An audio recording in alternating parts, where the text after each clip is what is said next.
अस्सलामु अलैकुम वरहमतुल्लाहि वबरकातुहू। प्यास की इंतहाई शिद्दत, ज़ंदां के अंधेरों में कई दिन और कई रातें गुजर जाने के बाद एक दिन इमाम हुसैन रज़ियल्लाहु तआला अन्हु की लाडली बेटी जनाब मासूमा ने अपने भाई इमाम ज़ैनुल आबिदीन के पास जाकर एक सवाल किया। भैया सज्जाद, आप इमाम वक्त हैं और इमाम वक्त हर इल्म से आरास्ता होता है। मैं आपसे एक सवाल करती हूँ, आप मुझे बताएं, प्यास में कितनी मंजिलें होती हैं? जनाब मासूमा का ये सवाल सुनकर जनाब आलिया सलामुल्लाह अलैहा तड़प गईं। आगे बढ़कर मासूमा को गोद में उठाया, प्यार किया और कहा, मेरी बच्ची, तू ऐसा क्यों पूछती है? इमाम सज्जाद ने कहा, फूफी अम्मा, मासूमा ने ये सवाल अपने वक्त के इमाम से किया है और मुझ पर लाजिम है कि मैं इस सवाल का जवाब दूँ। इमाम ने फरमाया, बहन मासूमा, प्यास की कुल 4 मंजिलें होती हैं। पहली मंजिल वो होती है जब इंसान इतना प्यासा हो कि उसकी आंखों से धुआं धुआं सा दिखाई दे और ज़मीन और आसमान के दरमियान कोई फ़र्क महसूस ना हो। जनाब मासूमा, जी हाँ, मैंने अपने भाई कासिम को बाबा से कहते सुना था, चचा जान, मैं इतना प्यासा हूँ कि मुझे ज़मीन से आसमान तक सिर्फ धुआं सा दिखाई देता है। इमाम सज्जाद ने फिर फरमाया, प्यास की दूसरी मंजिल ये है कि जब किसी की ज़बान सूख कर तालू से चिपक जाए। जनाब मासूमा, जी हाँ, जब भाई अकबर ने अपनी खुश्क ज़बान बाबा के दहन में रखकर बाहर निकाली थी और कहा था, बाबा, आपकी ज़बान तो मेरी ज़बान से ज़्यादा खुश्क है, फिर शायद मेरा बाबा प्यास की दूसरी मंजिल में था। इमाम सज्जाद ने फिर फरमाया, प्यास की तीसरी शिद्दत वो है जब किसी मछली को पानी से बाहर निकालकर रेत पर डाल दिया जाता है और कुछ देर तड़पने के बाद बिल्कुल साकित सी होकर अपना मुंह बार बार खोलती और बंद करती है। जनाब मासूमा, हाँ, जब मेरे बाबा ने भाई अली असगर को करबला की जलती रेत पर लिटा दिया था तो असगर भी वैसे ही तड़पने के बाद साकित सा था और अपना मुंह खोलता था फिर बंद करता था। शायद मेरा भाई उस वक्त प्यास की तीसरी मंजिल में था। इमाम सज्जाद ने फिर फरमाया, प्यास की चौथी और आखिरी मंजिल वो है जब इंसान के जिस्म की नमी बिल्कुल ख़त्म हो जाती है और उसके गोश्त हड्डियों को छोड़ देता है, फिर इंसान की मौत हो जाती है।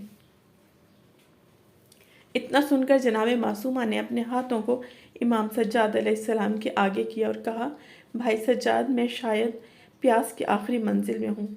देखो, मेरे जिस्म के गोश्त ने हड्डियों का साथ छोड़ दिया है और मैं अनकरीब अपने बाबा के पास जाने वाली हूँ। मासूमा के ये अल्फाज सुनकर कैद खाने में एक कोहराम बप्पा हो गया। अब हम अंदाज़ा लगा सकते हैं कि हम रोज़े में प्यास की पहली मंजिल तक भी नहीं पहुँच पाते। अफसोस, फिर भी बहुत से लोग रोज़ा नहीं रखते। कहते हैं कि इस्फहान में एक लोहार था जिसने अपनी सारी जवानी इस काम में गुजार दी और आखिर इरादा किया कि अब उसके पास इतने पैसे हैं कि बाकी मानदा ज़िंदगी अल्लाह की याद में गुजार दे। उसने अपनी दुकान बेची, खाना नशीन होकर अपना बेशतर वक्त इबादत में गुजारने लगा। ज़रूरतमंदों की हद्दुल इम्कान मदद करता था और लोगों के साथ रवादारी से पेश आता था। ये सब करने के बावजूद उसकी मुसीबतें रोज़ बरोज़ बढ़ती जा रही थी और सेहत पे ख़राब रहने लगी थी। उसके एक दोस्त को जब उसके हाल की खबर हुई तो वो उसे मिलने आया और कहने लगा, ताज्जुब है, जब से तुमने नेक और खुदातर्स इंसान बनने की कोशिश शुरू की है, तुम्हारी सेहत और तुम्हारे हालात रोज़ बरोज़ अबतर होते जा रहे हैं। मैं तुम्हारे ईमान को कमज़ोर नहीं करना चाहता, लेकिन अल्लाह की राह में इतनी सख्तियाँ झेलने के बाद भी तुम्हारी हालत बेहतर होने की बजाय बदतर क्यों होती जा रही है? लोहार ने कुछ देर सोचने के बाद जवाब दिया, जब मैं लोहार का काम करता था तो खाम फौलाद को आग में जलाकर नरम करता था, फिर हथौड़े की पै दर पै और मजबूत ज़रबात लगाता था, फिर सुर्ख फौलाद को पानी में डालकर ठंडा करता था और ये अमल बार बार दोहराता था। मेरा वाहिद मकसद ये होता था कि फौलाद को तलवार या खंजर की शक्ल में ढाल लूँ। कभी कभी फौलाद नाक़िस मायार का होता था और बावजूद इंतहाई कोशिश के मैं उसे अपनी मर्ज़ी की शक्ल में नहीं ढाल सकता था और आखिर उसे कचरे में फेंक दिया करता था। कुछ देर खामोश रहने के बाद वो फिर गोया हुआ, मैं समझता हूँ कि मैं भी खाम फौलाद की तरह किसी लोहार के हाथ में हूँ। कभी मुझे आग में तपाकर गर्म किया जाता है, तकलीफ़ और मुश्किलात के हथौड़े से मुझ पर ज़रबात लगाई जाती हैं और मुझे सर्द पानी में ठंडा किया जाता है और फिर आग में डाला जाता है।